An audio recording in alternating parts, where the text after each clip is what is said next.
Hello friends, today we are here to compare Zerodha and Sharekhan point by point on different aspects. We are using ourdigitalblogger.com for this complete comparison.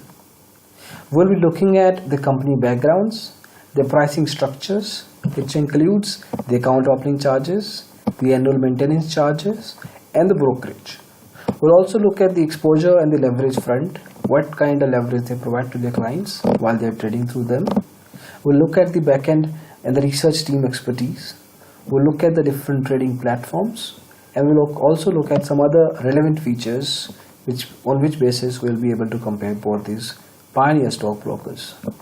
Zerodha has been here for around 7 years, while Sharekhan has seen the ups and downs of the industry, and he's been there for around 17 to 18 years. It's got a huge offline presence with around 2,000 sub-brokers and franchise across India. Zerodha, being a discount broker, doesn't enjoy that particular feature, but it does have corporate offices across India in 11 locations. Coming to pricing, the account opening charges are relatively lesser when it comes to Zerodha, while Sharekhan charges much higher account opening charges, at the same time also charges much higher AMCs or annual maintenance charges. Anyway, Zerodha is known to be one of the cheapest, while Sharekhan is known to be one of the most expensive stockbrokers in the industry. So if we are talking about two different extremes. Talking about extremes, by the way, when it comes to brokerage, the delivery charges for Zerodha is completely free, while for Sharekhan it's 0.5%, which is a huge number even if we compare it with other full service brokers. Other segments, delivery, futures and options and commodity segments, Zerodha is at least 10 times cheaper than Sharekhan on every front. Then we move on to the transaction charges. There's a hidden secret here. Most of the profit that Zerodha makes every year, major chunks come from the transaction charges.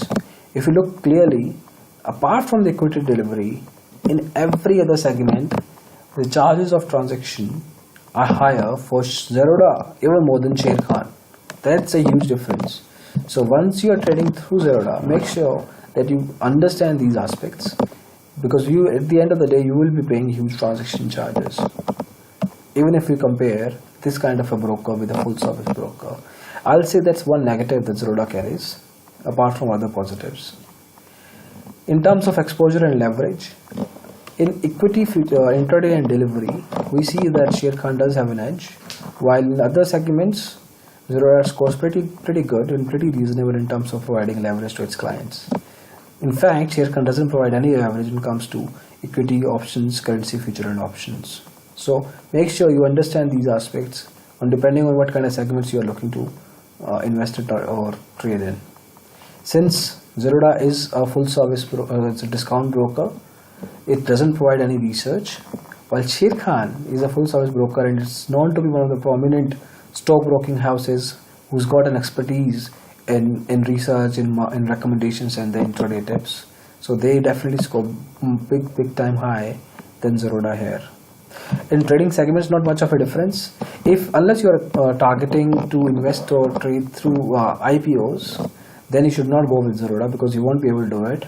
There's no offline way to do it, that you go to a bank and fill in some papers, but that's really a manual task every time, and it actually slows down things. So for IPOs, we do not recommend Zerodha, because we can't really trade through that yet. Sharekhan allows you not only through IPOs, but there are other huge amount of financial area segments that you can trade through Zerodha or through Sharekhan. Sorry for that. Customer service, Sharekhan is a good name, is a reasonable name in customer service. They do have a strong turnaround time, while Zerodha is an okayish stockbroker when it comes to customer service. Finally, we talk about specific features. There are features like SMS alerts. Now, since Zerodha doesn't provide any research or any tips, they don't really have an SMS alert functionality, while Sharekhan does have that. Zerodha has an edge when it comes to customer education through Varsity and trading Q&A. You can check the detailed comparison with the rest of the features on ourdigitalblogger.com. We will be putting out the link in the video description. Thank you for watching the video. Have a good day.